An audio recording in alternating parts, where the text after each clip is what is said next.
Good afternoon, everybody, and welcome to Apex Racing TV for the IMSA Sportscar Series here on iRacing. Andrew Woodhouse alongside Ryan Walker and Sam Kumo doing the cameras. And Ryan, we're at Barber Motorsports Park this week, and I love this track. We were just talking about it off air. Very technical and very challenging for the drivers. Yeah, absolutely, Andrew. It's one of those technical tracks because you've got different corners. You've got some slow speed corners, you've got some high speed corners, and you've got some very technical corners. And yeah, it's probably one of those tracks that doesn't seem to get used a lot for multi-class racing. No, it's a shame because it's a very good circuit to drive around, race day in Indy cars, in touring cars, and yeah, things like that. And it's always fun. It's always very entertaining as well. Let's take a look at the qualifying standings at the moment, because don't forget, we've got, if you're a newcomer to watching the IMSA Sportscar Series, hello, welcome. We've got the Chevrolet Corvette Daytona prototype, we've got the German GT3 category, which is the BMW, the Mercedes and the Audi, and then you've got the Porsche 911 as well. That's the third category. And around here, Ryan, it looks like there's a 5-second split roughly between the DPs and the German GT3s, and then there's about 2 or 3 seconds between the German GT3s and the 911, so it's quite a decent spread. Yeah, absolutely. It means it won't be like Indianapolis where the whole field is close together. It means it'll probably make it easier for, say, the Daytona prototypes and the German GT3s it'll make it easier for them to lap the Porsche class. Yeah, and it's a relatively short circuit here, 3.83 kilometers. So traffic may be an issue towards the end of the race. Just having a look at the track conditions, it's 24 degrees air temperature and actually only 23 degrees track temperature. That's partly down to the overcast conditions that we have here, grey skies above. And we're going to get the rolling start, of course. We're in Leeds, Alabama, which, as I said the other night, very pleasing, being from Leeds, England, of course. And yeah, it's a fantastic facility, Barber Motorsports Park in the United States. Right, just taking you through the grid for this round of the IMSA Sportscar Series. Joseph Burton-Harris is on pole position in the Daytona prototype with a 1:13.311. Dirk Reinhardt is second, then Simon Grossman, then it's Carlo Labatti, then it's Dragan Nikic, and then it's Robert Tarbox Jr. in sixth. And we've got 3 Daytona prototypes bringing up the rear: Nick Thiessen, Chris Pence, and James King. Then into the German GT3s, Dakota Fripp starts 7th overall and pole position in that category. And then it's Rob Reed, then it's Luigi Nespolino, Juha Pekalami, Ale Puoti, Chris McGrath, Carsten Huth, Marcos Astani, Carlos Torres, and Jonathan DeKoisha. And then there's Coldo Gonzalez Gomez, who's going to start at the back of that category. And then you've got the 911s. There are 7 of them. Marcel Fassbender on pole position, very narrowly beating Cohen Klopman to the front of the grid. Roy Galloway is third, 4th is Mark Underwood, 5th is Diego Hamida. Thierry Hervey is in 6th position, and Brian Krause is 23rd overall and rounds out the 911 field. Overcast conditions, Ryan, it'll make the lap times fast, of course, and it will help the drivers with the tyre wear. It might mean slightly less overtaking for us. Yeah, possibly. It might, maybe at the start of the race, it might take maybe 2 or 3 laps for the tyres to get up to temperature, so it might make overtaking in the early stages a bit difficult. But yeah, once they get going, then it should be fine. See then as the pace car leads them round. Drivers have the chance to get a quick look at this circuit. Of course, it's fairly unforgiving here with the grass being very close, of course, to the racing surface. No real runoff areas to speak of. So, Ryan, it does punish mistakes around this Barber Motorsports Park. Yeah, I've done some races around here, not in the multi-class racing, but I've done some races around here in the Skip Barber in the past, and it's definitely one of those tracks. If you push too hard and you get any of these corners wrong, Barber can bite you, and that wall the walls will happily swallow you up. Yep, Armco barrier is not too far away either. Similar to Watkins Glen in many ways with that. 45-minute race here for you, so we should see around 35 laps, I would imagine. So see how we get on here. There will probably be a pit stop as well for most of these drivers. So yeah, looking forward to a good afternoon's racing here. Right then. I love this section of the circuit that the pace car's actually coming to. Ryan, fast chicanes, one after the other, one slightly faster. The second one in particular, this one here, is very challenging because you cannot see the exit. Yeah, it's one of those. It's one of those corners that's challenging. If you can nail it, on a lap, you can basically do a perfect lap, and it feels so good. Here we go then. Pace car is in. And the green flag flies at Barber Motorsports Park. The IMSA Sportscar Series is underway. Joseph Burton Harris gets a fantastic start. And he's already ahead of Simon Grossman, who's managed to get the jump on Dirk Reinhardt into turn 1. Looks like everyone is through there. Looking at the German GT3s, Dakota Fripp maintains the pole position. And then the 911s have started. And that's Marcel Fassbender, who has maintained his advantage. Ahead of Colin Klopman, and then Ry Galloway. They're the three to watch for in that category, I would imagine. But Burton Harris continues to lead then. He's already stretching about 3/4 of a second away from Dirk Reinhardt. Then it's Simon Grossman, Carlo Labati's in... it's Dragan Nikic in 4th, ahead of Nick Thiessen. And it's James King. It's like there's been a problem for Labati, actually. He's dropped to... pretty much, yeah, the very back of the field, Ryan, as he actually gets a run on Chris Pence. Yeah, just watching right now.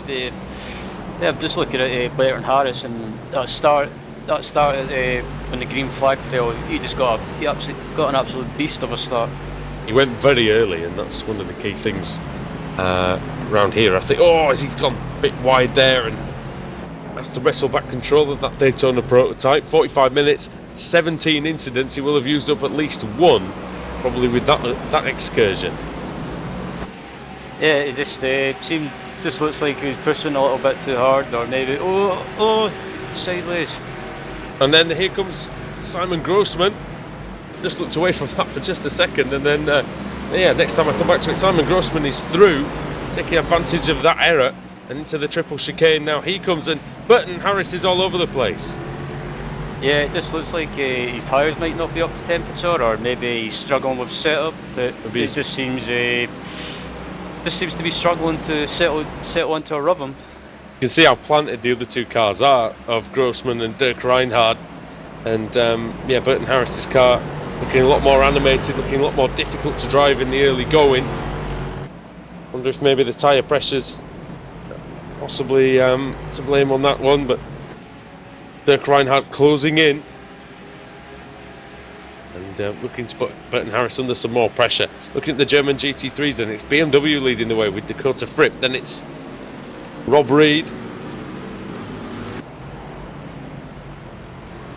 Reed got a good run out of the final corner.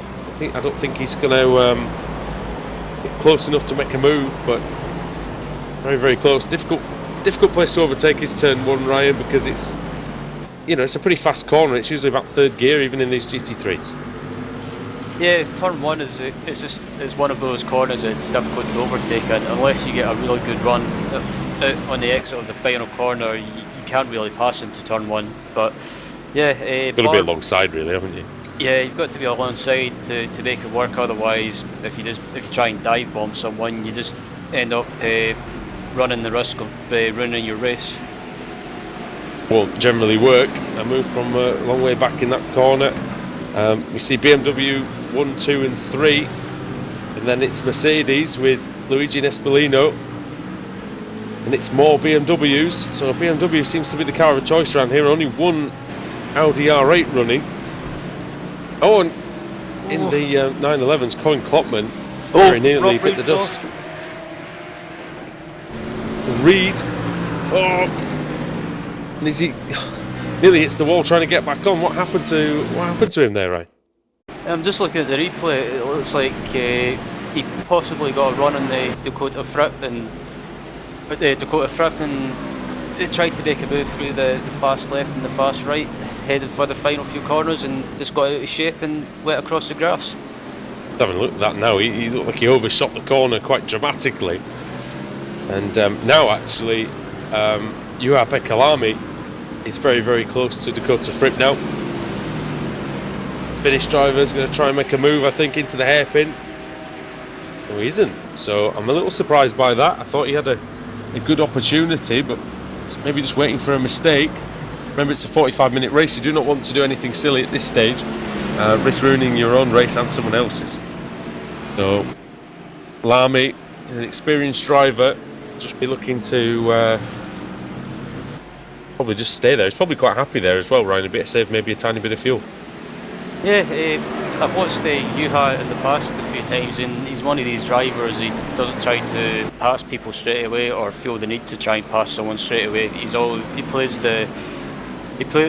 to play the long game. Having a look in the 911s, got a good battle going on here for fourth overall. That's Diego Homilla, Thierry Hervey and Brian Krause. In fact, they've got Mark Underwood behind them as well, not too far away. This is a good battle for the rear of this field. Homilla, who started in 21st, he qualified in 21st. I think he's in pretty much the same position he started in, isn't he? He's 23rd overall, but still fourth in class.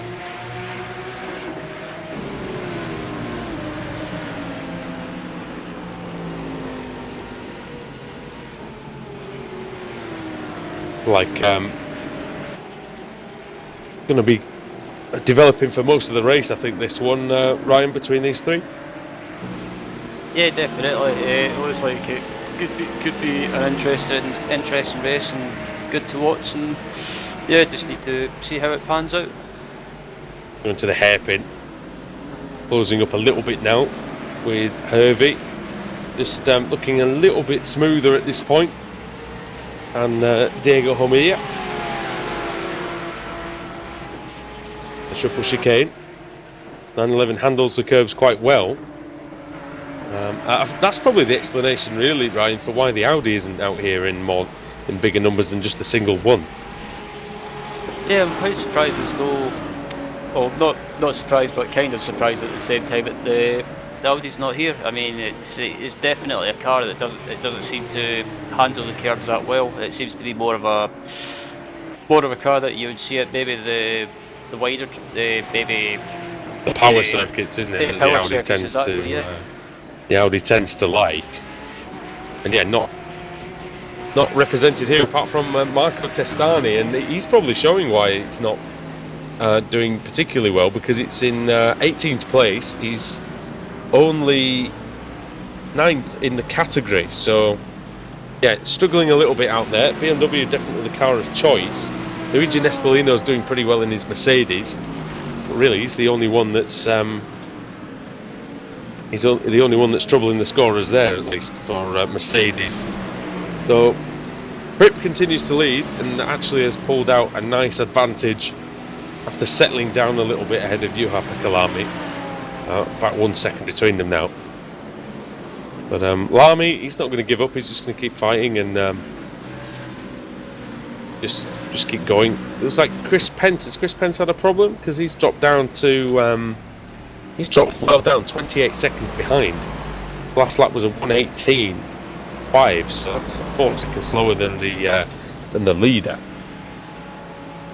Yeah, I'm not sure what happened. What happened to him? Maybe might have went off track, or maybe had a spin. James King's had a decent start to the race as well. He started at the back of the field with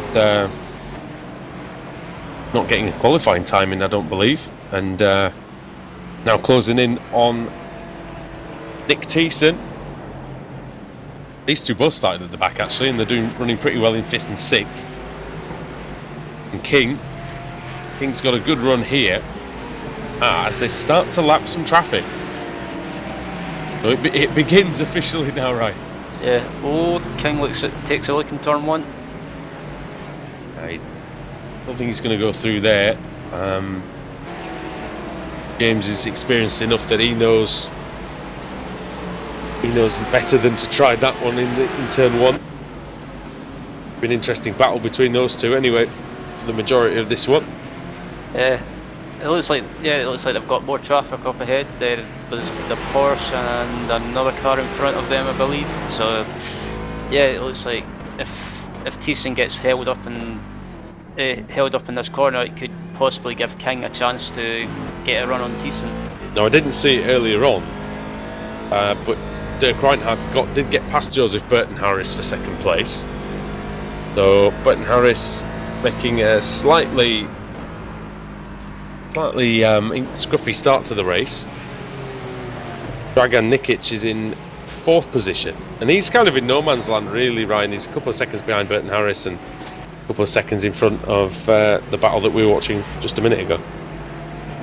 Yeah, it looks like he's got a comfortable buffer at the moment. It's just basically comfortable gap to the car behind him, and it's just I guess all he can do at the moment, or basically what he should do at the moment, is just not push too hard and just keep it on track. Thiessen was going a little bit wide again through turn 1. I think he's largely got away with it. Now he's gone wide at the hairpin. He's going to get a good exit, but James King, you'll be able to see that Thiessen is struggling a little bit out there at the moment, struggling for consistency.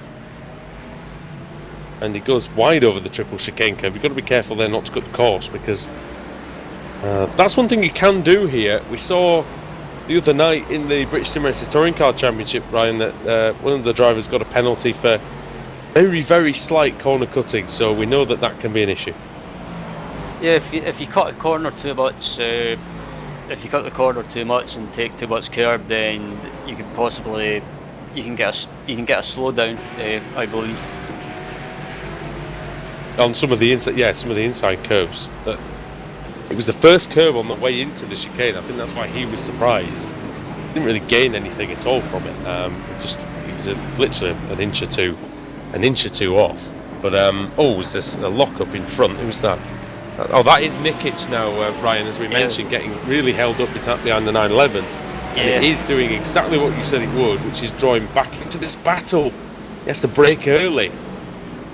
Because these two are fighting. Klopman and Galloway are side by side for the 2nd position in the 911 class. It's a great racing between the two of them. They're almost banging wheels on the way to the triple. Oh, Thiessen's up there. Galloway's up the inside and he locks up. Klopman's on the outside. Oh, they hit each other. Galloway is off. Klopman keeps going. Yeah, Galloway pushed very hard into that triple, and it did not end up working for him. Yeah, I'm just watching the replay now, and it looks like Galloway tried to go up the inside of Klopman, and yeah, both of them got caught up, and yeah, that was just unfortunately a racing incident. James King lost out a lot in all that as well. He dropped back about a second, and he's into the clutches of Carlo Labate now as well, so that'll be an interesting one to keep an eye on. Dragan Nikic still under pressure from Nick Thiessen. Thiessen a lot more confident through the traffic, and really, Ryan, it gains you and loses you so much time depending on how you deal with the back markers. Yeah, exactly. When it comes to multi-class racing and lapping traffic, you've got to make I guess you have to make a split-second decision. Should I lap the traffic and take the risk, or maybe just back out of it and play it safe? But sometimes playing it safe can also lose you time and let other cars behind you catch back up. But Burton Harris is off. Oh, and here comes Nikic to try and nick 3rd place, and let's see if he can. Burton Harris flew into that chicane. Nikic was quite timid, And that means Nick Thiessen has managed to go through there. So Nikic, it seems like he's got decent pace out there, Ryan, but it seems like around other cars, be it lap traffic or other cars in his own category, he seems very cautious. Yeah, he seems to be very hesitant. He seems to be hesitating a little bit in traffic, and it's just costing him time and letting other cars in the same class catch back up to him. And it's unfortunately let King and Carlo Labate catch back up. He's got decent pace out there, so it just seems to be, yeah, when he gets near the other cars, it just seems like he loses. I wonder if that's possibly, I mean, I don't know for sure what he does. I have no idea what his setup is, but possibly a single screen for Nikic based on that, because I know with running on a single screen myself, it can slow you when dealing with other cars. Yeah, it could be possible he's on a single screen. I mean, I run a single screen myself in multi-class races. Sometimes when I'm lapping traffic or being lapped, I have to kind of, I wouldn't say hesitate, but I have to be more aware and more just be aware of what's around me, just so I don't get caught up in an accident. Labate's very close to James King now as well. So we'll see how that one develops. Let's go into the German GT3s again and see how they're getting on. It was very close. Everything was quite tightly packed a couple of laps ago, and seems like it's just spread out a little bit. Kota Fripp continues to lead. Juha-Pekka Lamy is now dropped over a second behind. Ale Puoti is in third position. He's got Luigi Nespolino for company, so Nespolino in that Mercedes trying to defeat the smaller and more agile BMW, and the BMW's problem is usually the lack of straight line speed, Ryan, but doesn't really matter here at all. Yeah, the BMW, it seems to be the choice of car around by Barber this week, from what I've seen in the GT3 series on this week on iRacing.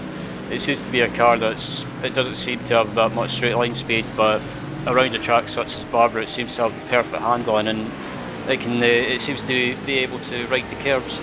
I know our colleague Adam Bath, who I believe he's been at the football today, he would have very much enjoyed that, because he loves the BMW, so he would have enjoyed racing here. He would have enjoyed seeing it at the front of the field as well. But yeah, it's a great car. I like the BMW a lot, and it just doesn't seem to get used as much as what people think. There are a few teams running it in the World Championship Series, Ryan, but it seems to be one of those that teams run because they like it, even though they know it's not potentially the fastest car there. I believe, didn't it win the world title last year? I don't follow the series very, very closely, but did the BMW win the Blancpain World Championship? Yeah, I believe it won last season in the hands of the. I'm not sure if was we're it allowed Coanda? to. Yeah, it was a VRS Coanda SimSport, I believe. Just going through Juha-Pekka Lamy lapping one of the Porsches, and yeah, it's that is. Oh, no, side by side. Oh no, that's a lapped car there. I thought that was Mark Underwood in the 911 getting lapped by the leading BMWs. Underwood's now ahead of Thierry Hervey, still behind Hormier, so only by 2-3 seconds. Too bad, he can probably close that one up. Close now between Fripp and Lamy again though, because of the traffic, Ryan, and this is where the Finnish driver might be able to make his money. Yeah, I was just about to mention it. The traffic, it's allowed Pekka Lamy to catch up to Fripp. Think he's going to do you reckon Lamy's going to make a move, or do you think he's going to wait until the end of the race or do you think he'll just be trying to do it when he can? I'm not sure. I mean, I guess he's kind of, as I mentioned earlier, he might be playing just be playing the waiting game at the moment, and if Fripp somehow slips up, and it could possibly allow Lamy through, or Lamy through to pick up the pieces. That seems to be what the motto is around Barber, because you have to be, you generally do have to wait for a mistake from your opponents, and that's what at the minute is happening in the at the front of the field as well. Simon Grossman leads Dirk Reinhardt by 1.5 seconds. Now Grossman has a big lot of traffic. He's got, in fact, that battle we were just watching in front of him, so yeah, he's trying very hard to make some space for himself, try and stay ahead of Reinhardt. All the three classes getting involved in this battle here, lapping one of the 911s as well at the same time. Yep. It looks like this traffic has managed to help Grossman a little bit, because he's slightly increased the gap to Dirk Reinhardt. Yeah, Reinhardt. Oh, dear me. Reinhardt almost hits Dakota Fripp. And that wouldn't have been very good with P2 in the Daytona prototypes taking out the leader of the German GT3s. That wouldn't have been too clever. I must admit, I don't know what he was doing there, really. As here comes Lamy. Oh, Reinhardt spun. Oh, Reinhardt is around, and is he going to go into Lamy? Oh, he just survives there, Joa-Pekka Lamy. And Dirk Reinhardt was around.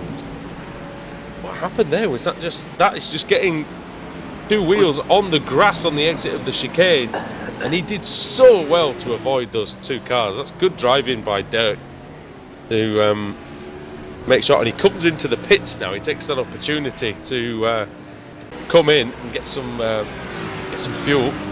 Yeah, I'm just watching Reinhardt in the pit entry. Oh, he just slid down. He got sideways on the pit entry and hit the wall. Was it the pit entry, did he? Oh gosh, I didn't see that. I think I just saw it after. Let's have a look. Oof. You know what? I think he's okay. Oh, the first part. The very first part, yeah. Slid into the wall. It doesn't look to have done any damage, but it can't have helped him. He comes out now, and that is... Whereabouts is he now, then? He was 22 seconds off the lead. He's now... Well, he's still ahead of Nick Thiessen, so... Lost him about 30 seconds, maybe? Yeah, it's not too bad then, really. Yeah, it's not as bad as I was expecting it to be. So, well, there is a reasonably short pit lane, I guess, here, isn't it? So, with the short pit lane, you don't really lose that much time. I mean, you probably, as you said, probably it's just about 30 seconds, which is not too bad around here. We'll just have to hope that damage was... Oh, Reinhardt spun again. Oh no, on his outlap. Yep, he spun. That's in the last corner. Oh no, wait, hold on. There's an Audi. Oh, they both go off at the same time. So that's the Audi of Testani. He loses it. He spins into the final corner on his own. And Reinhardt follows him, synchronised spinning. And he ends up hitting the Audi. I don't know if he's got any damage, Reinhardt. Maybe a little bit on the... Yeah, maybe a tiny bit. Oh yeah, he's bent the wing. He's bent the end plate of the wing in at the back, so... Oh, disaster for Dirk Reinhardt. He's actually still ahead of Nick Thiessen, so... He hasn't actually lost... I think he's only lost one place through that. Yeah, I'm surprised. I'm surprised his car is as the Germans would put it. I'm surprised his car is not kaput. Yeah, well, there's still time. Still 23, 24 minutes. No, wait, that's not it. No, about 24 minutes gone. Sorry, apologies. So what? Just under 20 minutes to go in this IMSA Sportscar Series. Thanks for joining us on Apex Racing TV this afternoon. 21 minutes and 50 seconds left of this race at Barber Motorsports Park in the United States. Andrew Woodhouse with Ryan Walker and Sam Kumo on the cameras. And it's an interesting race so far. A fair bit's gone on actually, hasn't it? Mostly in the Daytona prototypes with a couple of spins and Nick Thiessen going wide there at turn 1. They're losing the car. Sorry, Andrew. No, you're all right. Yeah, it's been a pretty interesting and exciting race so far. There's been, yeah, as you mentioned, there's been plenty going on in the Oh. GT. Sorry, Lamy is right behind Fripp. I hadn't even noticed that, but he was right there.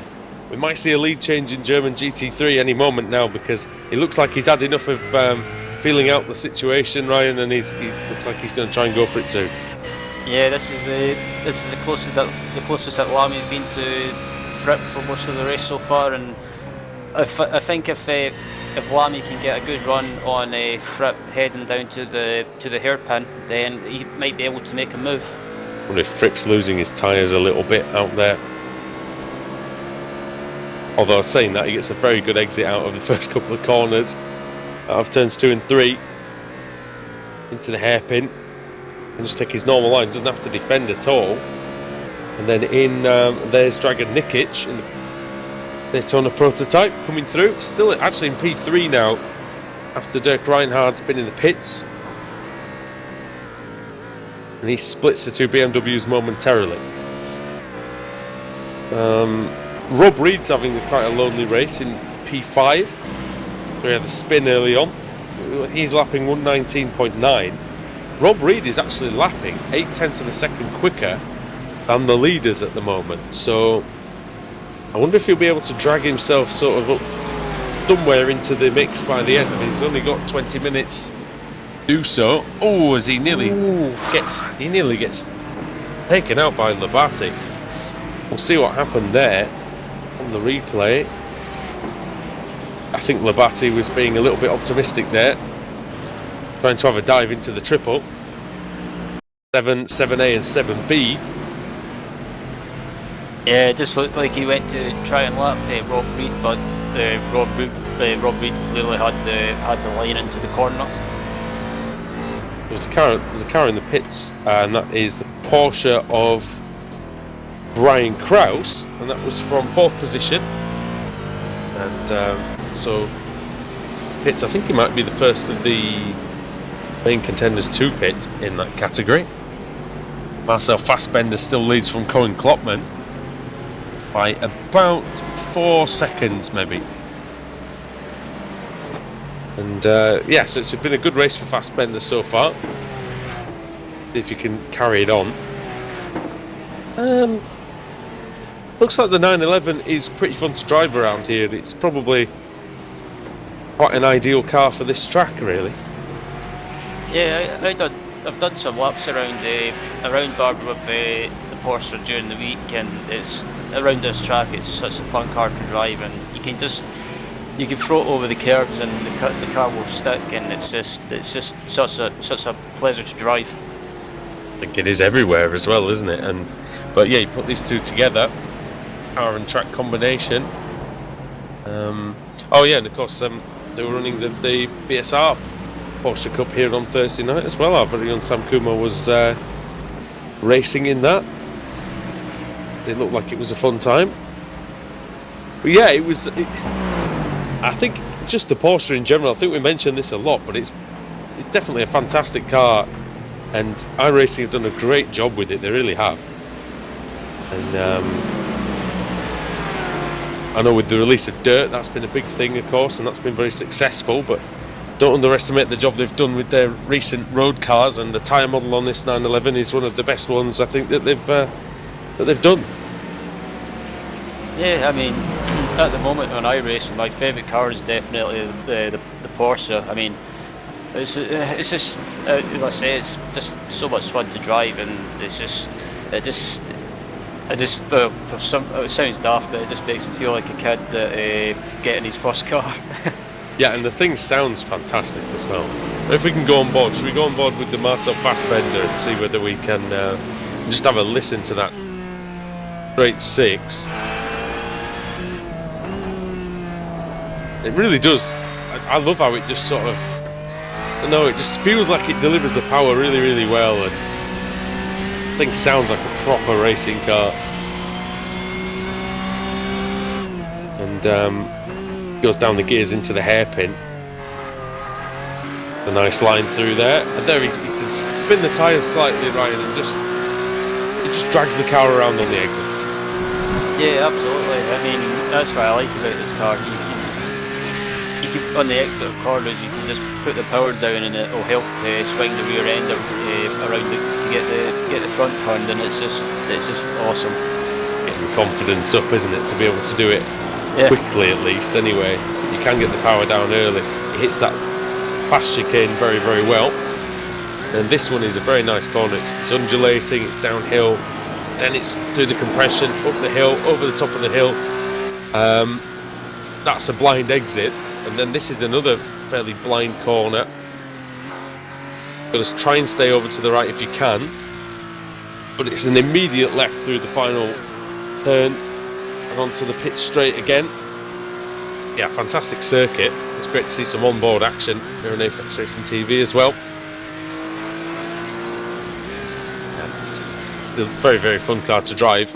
And meanwhile, Simon Grossman has been in the pits. Klopman's in the pits. Dragan Nikic takes over the lead. Klopman's been in the pits, has he?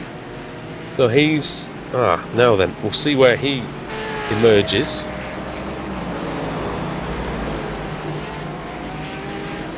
That is... Now he's still ahead of Diego Hormilla, so Klopman looks like quite a decent pit stop at the moment, but obviously we'll see what happens when it all shakes out. Of course, remember, we've had a few fuel-related issues in the... Oh, something's gone on there, is it? Is it just a lock-up? It might have just been a lock-up. I think it might have been Robert Tarbox. As Nikic comes into the pits from the lead to make his one and only stop of the evening. Handing back the lead to Simon Grossman, who's been pretty flawless so far in this race. He got Joseph Burton Harris very, very quickly. Carried on his way, and he looks to be very smooth and consistent out there, Ryan. Yeah, it's just a shame he just couldn't settle down or get into a rhythm in the early stages of the race, because I felt he could have been right up there challenging Simon Grossman, but it just seemed to be took a while for the tyres to possibly get up to temperature, or he just didn't feel comfortable. But it definitely cost him, and yeah, it seems to be that second or third place will be the best that he can hope for. Yeah, a question came up on the chat a while ago saying we thought about doing any NASCAR iRacing series broadcasts. I would love to, but I believe that there's usually a preference for American commentators on that one. I think the fans are generally more receptive to American commentators on NASCAR, which is, it's fair enough. But hey, look, if somebody came to us with that, I think I would love to do it. But there you go. I think I love a bit of oval racing. Can't say I know the most about it compared to some people, but definitely fun. I've watched it for many years. Yeah, it'd be good to have a good go at that. We used to do some oval racing here, Apex Racing TV, a while back in the God, when we had the rookie leagues in the street stock. We used to do some oval racing coverage on. Nothing quite like the NASCAR iRacing series, though, right? Yeah, I'm the same as you. I don't really know much about oval racing, well, apart from IndyCar, but NASCAR I don't really, or haven't watched properly for quite a while. But yeah, if someone wanted Apex TV to do some commentating on oval racings, NASCAR for example, then I would definitely be interested, even though I haven't watched it for quite a while. But yeah, I'll watch any type of motorsport. I'll say anything that's got wheels on and an engine, and it seems like it's it's pretty much right up my street. Simon Grossman is now this will be interesting. Forget that, because Dirk Reinhardt has caught up to Joseph Burton Harris, so this could be quite interesting. Reinhardt's got a little bit of damage, but he does seem like he's a little bit quicker than Burton Harris. We'll see what happens. Burton Harris was the pole sitter. Started to have a run in the Daytona prototype, and he's done pretty well. Bit of a shoddy first couple of laps maybe, but apart from that, it's been a bad performance. Just up in second at the minute. And if he can hold off the advances of Reinhardt, I think he'll be very, very happy, Ryan, to come away with a top 2 finish. Yeah. Now, sorry, Juha-Pekka Lami's had an incident, just being told. I haven't seen it on my screen, but as he came into the pits, he was caught up in an incident, and he was on the screen, so I didn't see it, but we did see it on the screen currently. I just didn't see the message. I do apologise. Have a look. Oh, there was a crash between the Mercedes of Jonathan de Koysha. Colin Klopman was involved in that, and Lamy just got the back end of it. Dakota Fripp managed to avoid it. So yeah, there you go, Ryan. Sorry to interrupt you there, mate, but that was quite a major incident for the German GT3s. Yeah, I'm just watching back the replay of the incident now. It just it was like Dakota Fripp basically had more time to react, I would say, and he put the brakes on just to slow down enough not to get any major damage. But he managed to escape unscathed, but unlucky for Juha, he just got caught. His rear end just got caught and he spun round, and it seems to have given him a meatball flag possibly. Now, latest development is that Rob Reed is right behind Dakota Fripp. Reed, of course, had that spin earlier on, made an earlier pit stop. He pitted on lap 13, and Fripp only pitted on lap 22, sorry. So Fripp's going to have fresher tyres, Ryan, but Reed has shown slightly better pace throughout the race, so we'll see whether it can come to fruition in a battle as we enter the last 10 minutes. Yeah, it looks like Rob Reed just basically, after his mistake in the early stages of the race, he's just basically put his head down and just basically trying to get the job done. And at the moment, he's slowly but surely catching up to Dakota Fripp. And if Rob can catch right up to Dakota before the end of the race, then we could be on for possibly a last lap battle. Well, we always have some great finishes here in the IMSA Sportscar Series. I hope this one is no exception in Apex Racing TV. Simon Grossman leading overall by 22.5 seconds. Got this one in the bag if he can just keep it clean to the end. I've probably said it now for him, but here you go. Joseph Burton-Harris in second, Dirk Reinhardt third, Dragan Nikic in fourth, and then it's Nick Thiessen. Oh, and sideways going Carlo Labate, just behind Thiessen. Still 3 cars within 3 seconds in the Daytona prototypes. Then into the German GT3s, Dakota Fripp leads in the BMW. Most people are in the BMW today. Another BMW, Rob Reed. Then the Mercedes of Luigi Nespolino is actually up in third place now, ahead of Ali Puoti, who's another BMW. And then Chris McGrath in 5th position, who we haven't really spoken about at all. That's because I think he's just been running a pretty lonely race in there, and yeah, just going to come home with a top 5, which is very, very good. I don't mind a non-eventful race, Ryan, if I get to the end of it with a pretty much a clean race and top 5. Yeah, I'm the same. I mean, in any race I do, I'm quite happy if I finish in the top. If I finish in the top 10 with the. I'm just quite happy if I finish. It's usually it's satisfying enough for me. The way that my races tend to go, but yeah. Yeah, if I finish the race and I don't have any incidents or any uneventful things happen, and I finish in the top 10, I'm pretty happy with that, considering I'm a slow. How can I? Well, I won't say it on the broadcast. A slow driver, let's say. You are a slow something, yeah. But anyway. Hey, look, this is the thing: is that it doesn't matter if you're slow. If you finish the race, then that is all that really matters. Unless you're obviously competing for a championship, but again, not all of us can ever do that at one time.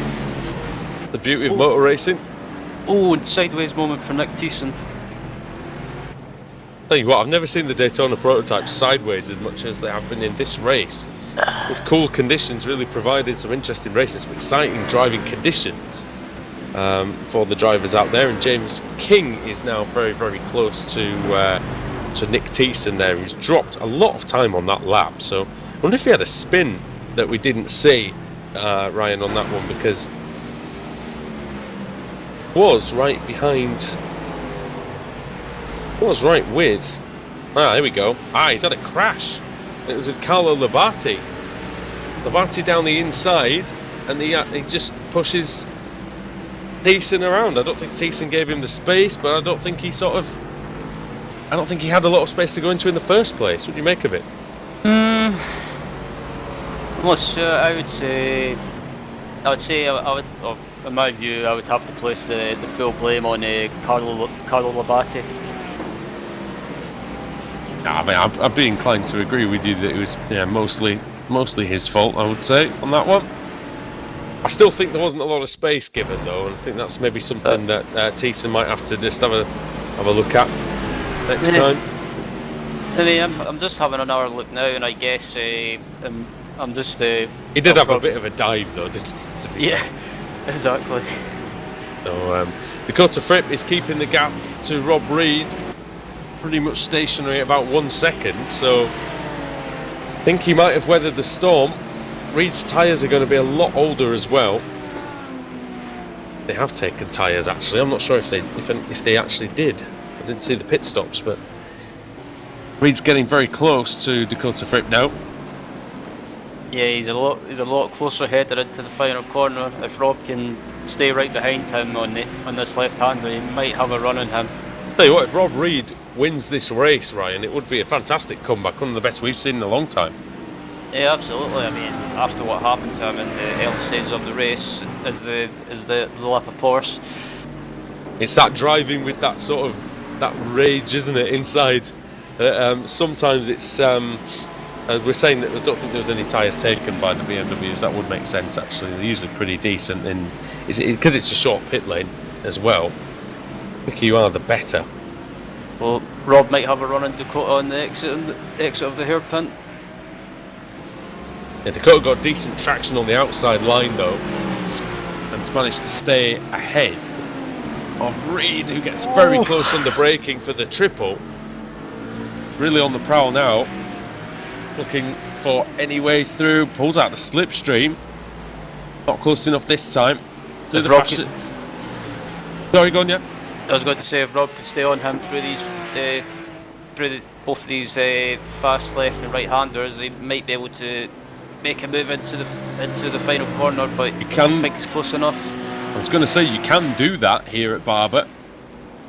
Can run some interesting lines in the final sector to try and make something happen. Reed continues to close in. Like Dirk Reinhardt continues to close in as well in the Daytona prototypes. So Reed is very close now. I think we've got to stick with this one, because I think something's going to happen at any minute with this. Reed in the slipstream, picks it up now. Might even be able to have a look into the hairpin if Fripp keeps the door open. You know what, Ryan? I might have gone down the inside there. Yeah. Because this is a corner that you can have a lunge.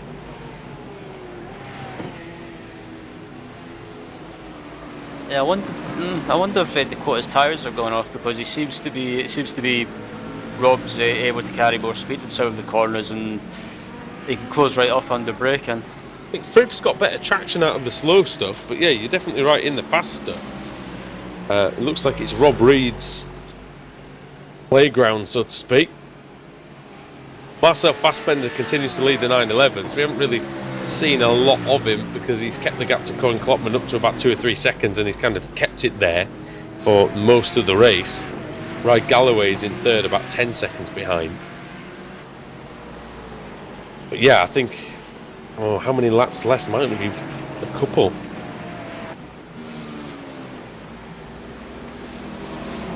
Yeah. Oh, that's very close between Burton Harris and Reinhardt now. there was some traffic involved. Oh man, the Porsche driver will have got scared out of his wits there as Reinhardt nearly came across and wiped him Reed's out. got a run in Fripp. Let's have a look for the lead then. Fripp defends the inside, just park it on the apex, I would. Does indeed. It's a good drive out of the corner. Maintains the lead of the German GT3s. It always happens, always seems to happen that we've got battles developing at the end of the race in this series. It really is a great series that we've been covering for a couple of seasons now, 2 or 3 seasons, and yeah, the IMSA Sportscar series here on iRacing.com is a very, very good example of mixed class racing. How it can work and how the race develops over 45 minutes. I'll tell you what, it's developing a little bit of concern now, isn't it, for Dakota Fripp? Because even when Lamy was behind Ryan, even though Lamy was quicker, you didn't really get the feeling that there was really a hell of a lot of danger for Dakota Fripp. But now, Rob Reed looks very, very feisty out there. Yeah, he's absolutely right on him. I wonder if Fripp's carrying got a bit more lower downforce, because in a straight line he seems to be able to get away from Reed a little bit, but it seems to be Reed under braking and some of the corners just catching back up. So it could be Fripp's carrying low wing and Reed's got maybe a little bit more wing for to carry some speed at the high speed corners. I think you're spot on there. I think that's exactly right. As through the final sector comes Simon Grossman. The white flag is out. And he's just got 2 corners to go. Well, he took the lead very, very early on, did Grossman. And he's made it stick all the way through the race. He comes across the line and he takes the victory at Barber Motorsports Park. Simon Grossman wins the Daytona Prototypes. What's going to happen to the German GT3s? Dakota Fripp and Rob Reed. I don't think there's anything Reed can do. The final couple of corners, might have a look on the inside. There's no space there, he's not close enough.